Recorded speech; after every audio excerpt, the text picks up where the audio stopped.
MZTV. Hi everyone, this is Mark Zender, and I am the world's most outspoken Bible scholar. I'm here in Fort Lauderdale, Florida, holding court at the edge of the bottom of the Floridan Peninsula. Everybody wants to know more about what's happening with the conflict in Israel, so for those who aren't aware of the prophecies in Daniel concerning a religious war between the West and the East, let me do a teaching on that. I have many new subscribers. For those of you who have heard this before, I'll always have new insights and a new slant on things as my understanding is more mature than it was the last time I looked at it. I hate studying about world religions because I don't care about them. I only care about the God of Abraham, Isaac, and Jacob, the God of Paul, the God. And it's always painful to look into these other religions.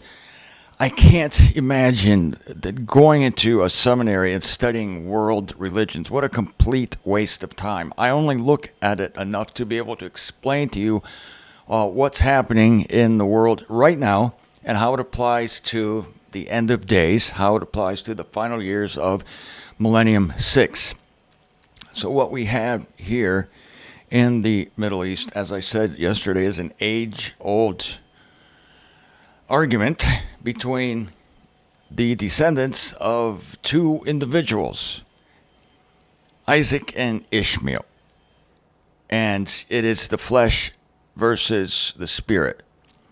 It is the East versus the West.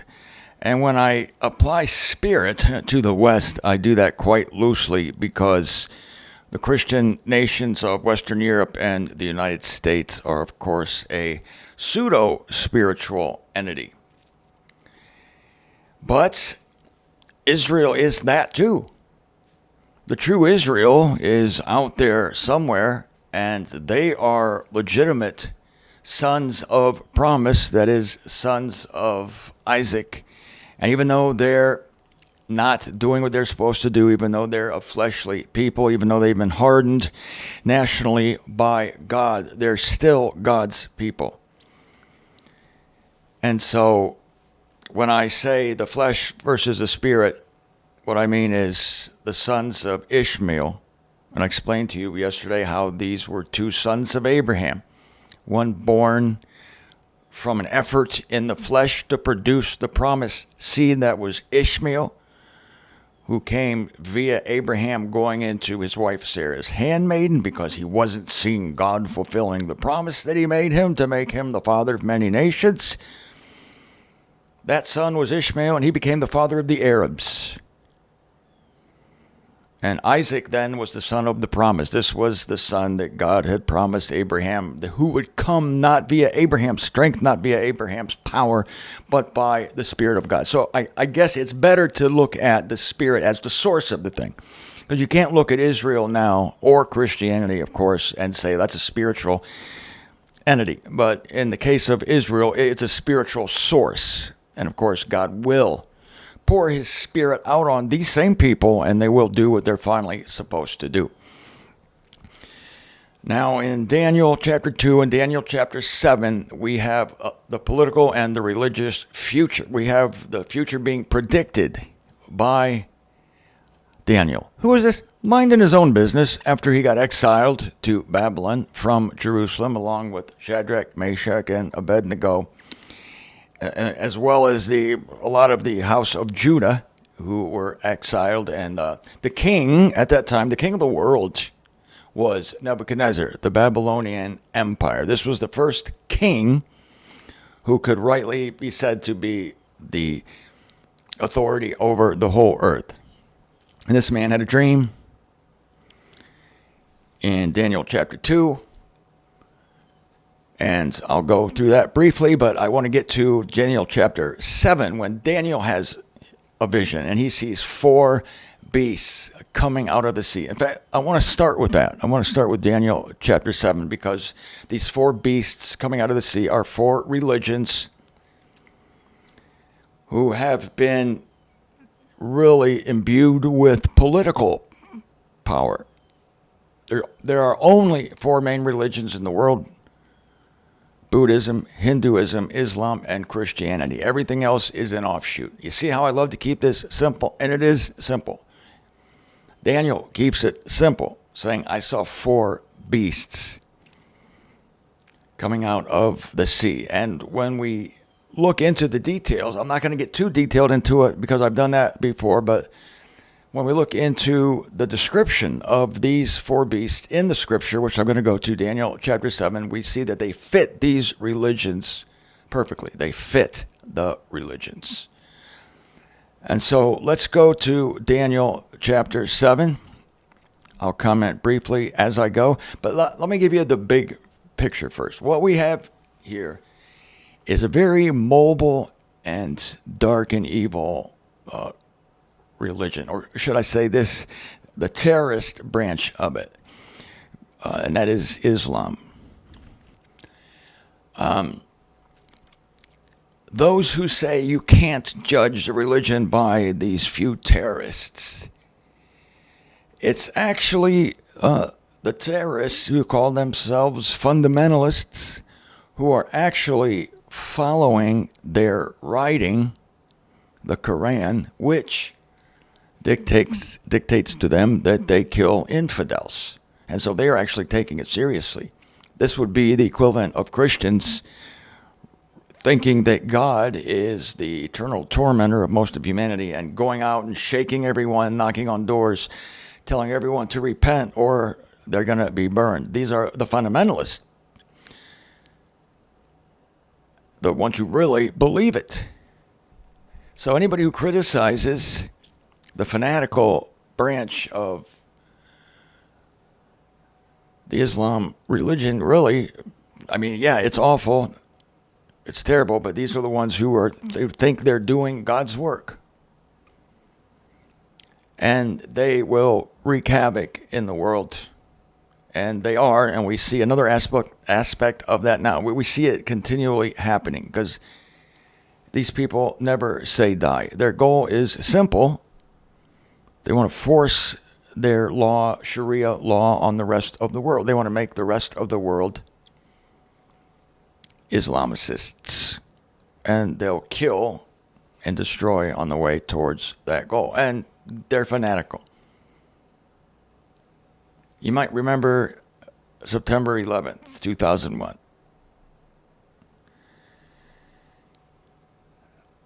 These individuals, these people don't need baited to do this. This is what they do.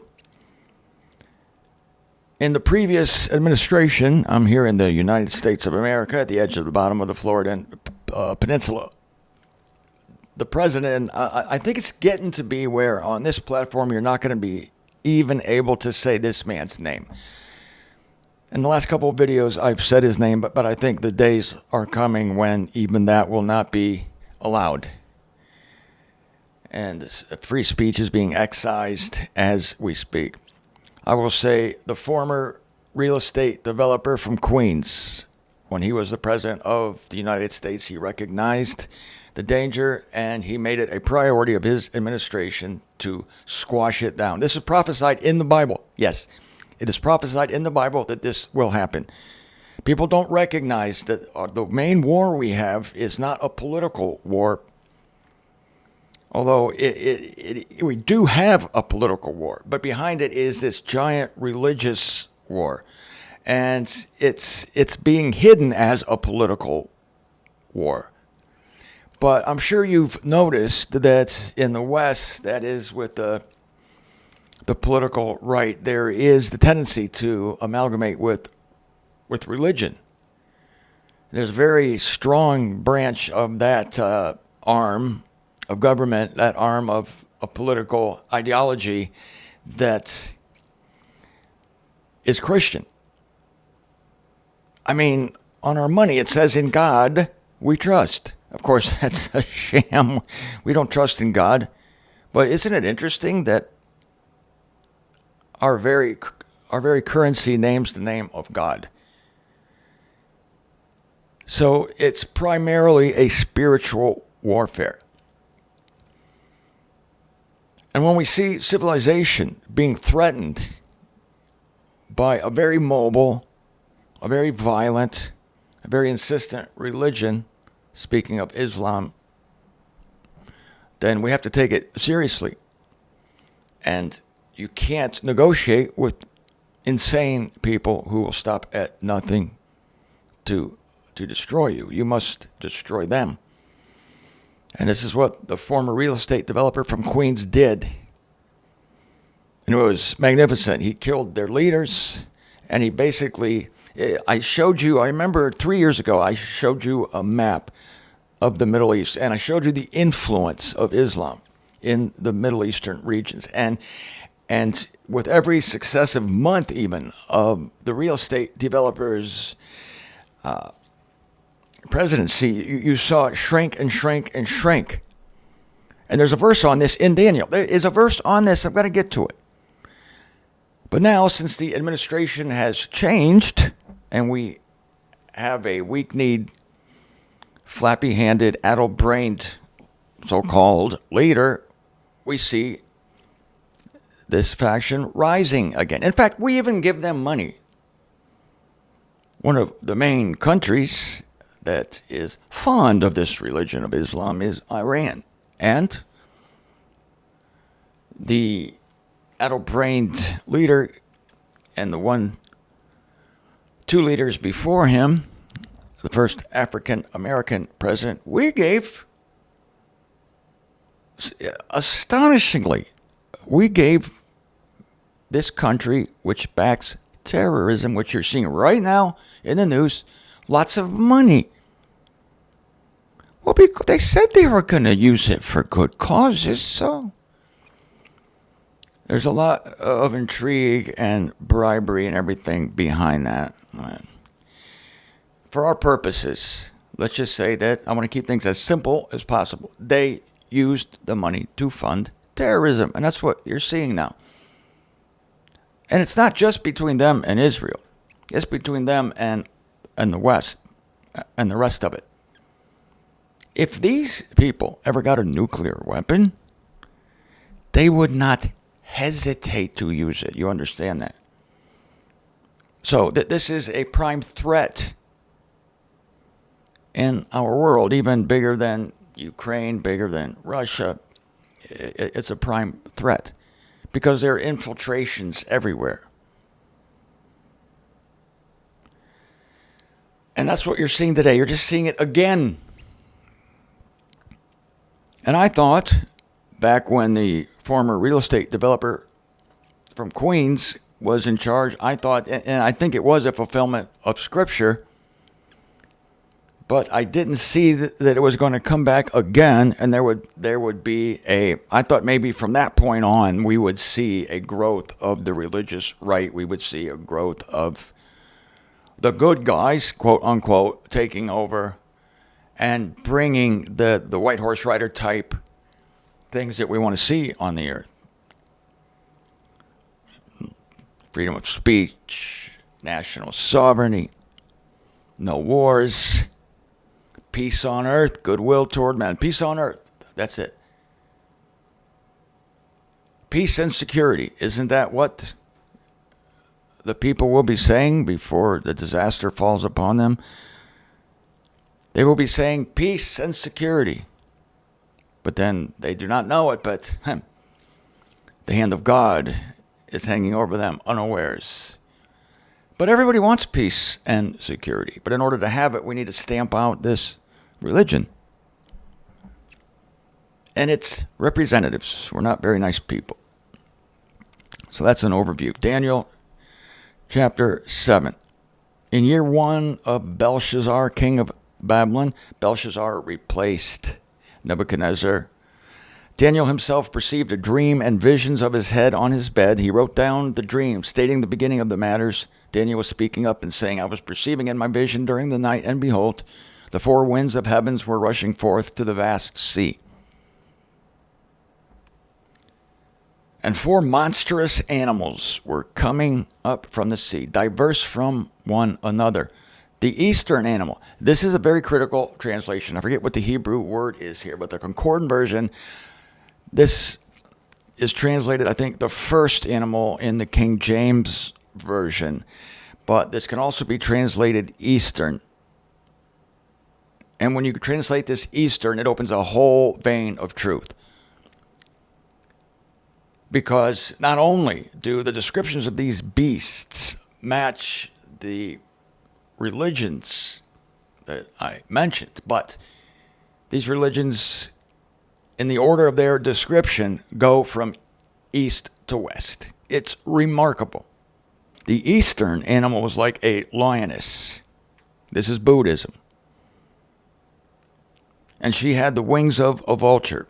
I was perceiving until her wings were scraped smooth. And she was lifted up from the earth and was made to stand on 2 feet like a mortal. And the heart of a mortal was granted to her. Buddhism is the most noble and careful and nonviolent religion that there is. Wings speaks of spread. Buddhism spread in its early years and then was suddenly stopped. I go into more detail on this in other videos. I should link those videos to you. What I would do if I were you, I would just go to this platform, YouTube. I'd put in Martin Zender, 4 Beasts of Daniel. The 4 Beasts of Daniel. I covered this exhaustively in the Revelation series if you want to know more about it. And behold, another animal, a second one like a she-bear. 1 part was set up, and 3 ribs were in her mouth between her teeth. This is Hinduism, which thrives on the caste system. And it is, you notice we're going from east to west. Buddhism being the far east, China, Japan. Hinduism, centered mainly in India. We're moving to the west from the east.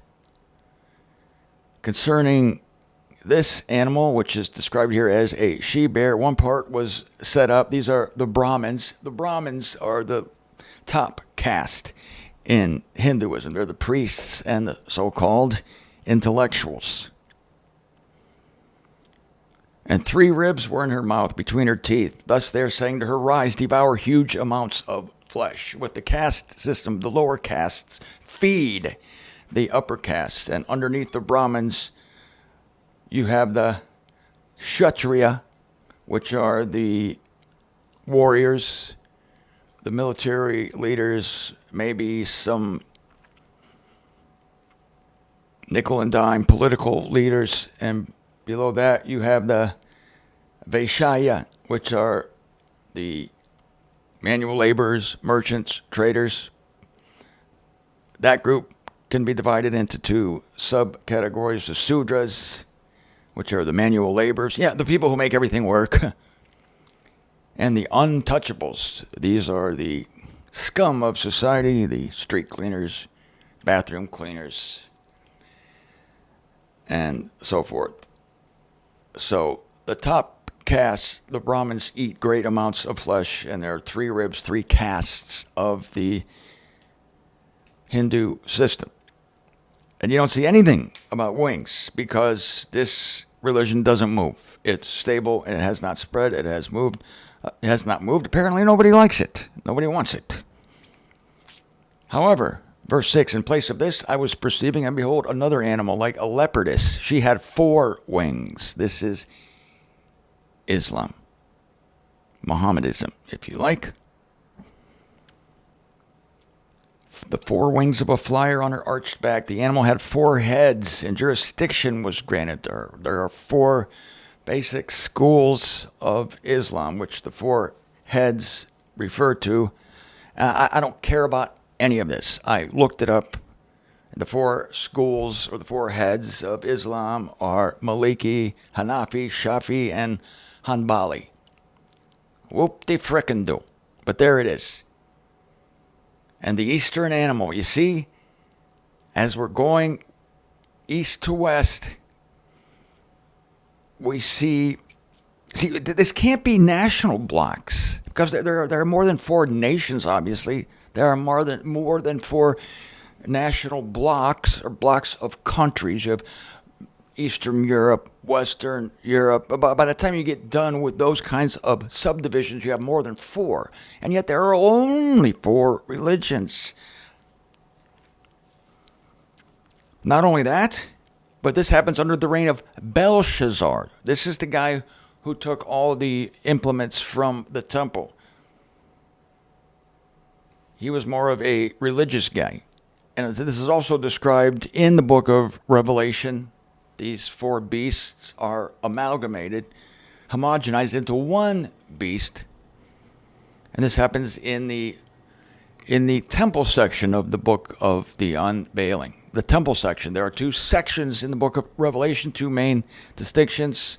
The throne section and the temple section. The throne section having to do with the political salvation of the world, the stamping down of man's politics and bringing in of God's politics.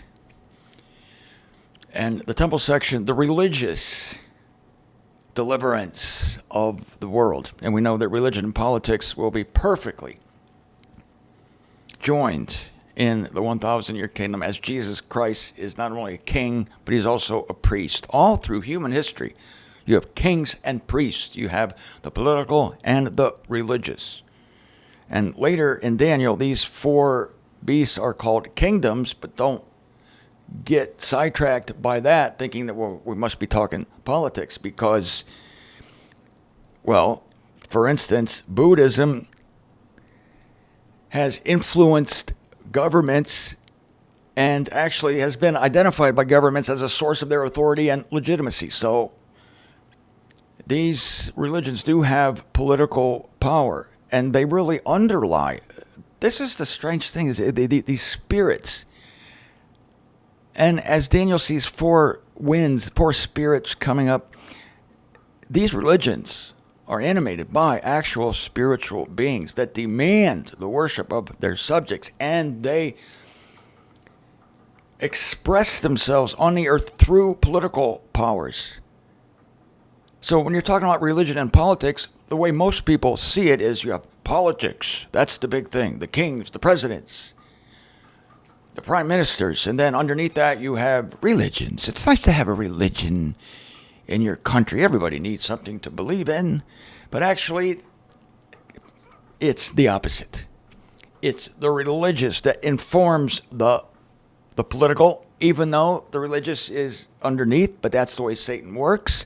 He operates underneath. And he causes people, I mean, even if you're an atheist, you're dealing with a spiritual thing, aren't you?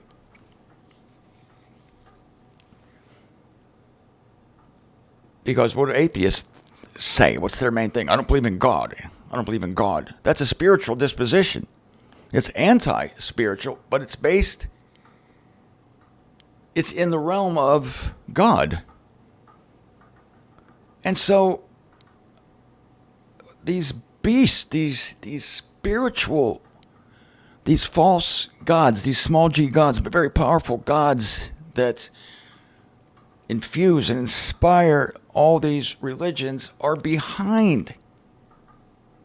They're the driving force, if you can believe it, behind the political entities. And I think one of the reasons, you'll never hear this anywhere else, one of the reasons the left hates the right, and this is legitimate, actually, it's a legitimate reason to hate the right, is that they see the religious hypocrisy. For some reason, the political right is a convenient host, carrier, you might say, for religion, because it presents itself as moral, whereas on the left, it's generally, godless. Wants to drive God out, keep God out of schools, keep God off our money, keep religion and politics, church and state separate, which there's some value in that. But they want to do it for the wrong reasons. They actually don't want God, period. They want to do it for all the wrong reasons. But I don't believe the left even knows why they hate the right. It's not just their ideology. It's the fact that they're goody two-shoes. They're seen as goody two-shoes. And the right, the goody two-shoes, don't even see themselves as being driven by a religious force. But boy, oh boy, are we seeing this more and more with the movement behind the former real estate developer from Queens. We see a religious movement. It's coming on big time. God and country. Country music. All about God and country and beer and chicks in cowboy boots. That's America, don't you know? But it's being inspired by a religious spirit that is the spirit of the fourth beast. Let me get to the fourth beast here. So far I've described Buddhism, Hinduism, and Islam in the form of the she-bear, the lioness, the she-bear, and the leopardess. These are all female beasts. The female gender is often used to describe in Scripture to describe spiritual aspects of things. And even the monster, the indistinct animal at the end here is called in the Concordant version of the Old Testament, it's called a monstress. And this is what you're seeing today. Even though Daniel wrote this thousands of years ago, this is happening today. This is what you're seeing in the news. In place of this, verse 7, Daniel 7. I was perceiving in the visions of the night, and behold, a fourth animal, terrifying and dreadful and exceedingly mighty. She had monstrous iron teeth, and she was devouring and crushing and stamping upon the remainder with her feet. The remainder of what? The remainder of these other religions. She was diverse from all the animals that were east of her, and she had 10 horns. These are the 10 political powers within Christianity. I don't know specifically what they are. I think they've been changing. This has been fluid. But when this thing goes down, there will be 10. And there's a little bit of horn come up from among them. This will be the man of lawlessness. And lo, there were eyes of a mortal in this horn. And there was a mouth declaring monstrous things. And it was making war with the saints.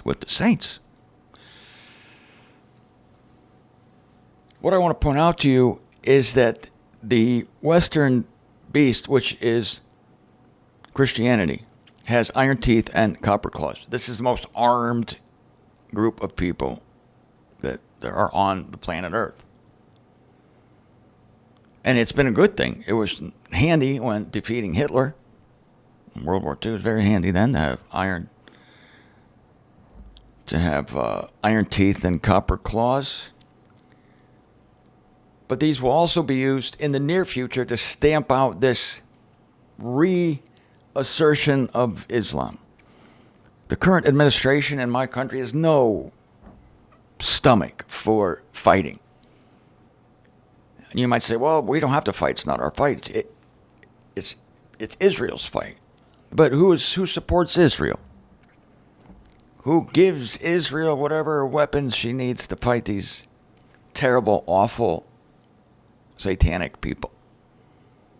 We do. And we do have an interest in it. I mean, yes. It's a good thing to stop these people. It's like Hitler in World War II. Hitler wanted to take over the world.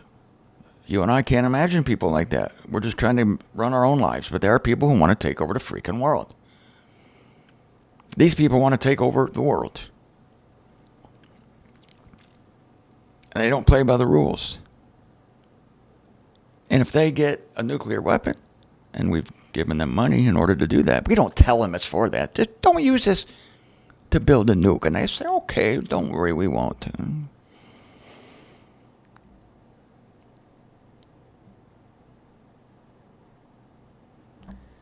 So I think that this is going to get worse until the former real estate developer from Queens comes back, in which case he's going to have to roll his eyes and say, again, I got to do this again. Only this time, I don't think it's going to be sniping their leaders. I think it's going to be, I think it might involve a mushroom cloud. Won't that be exciting?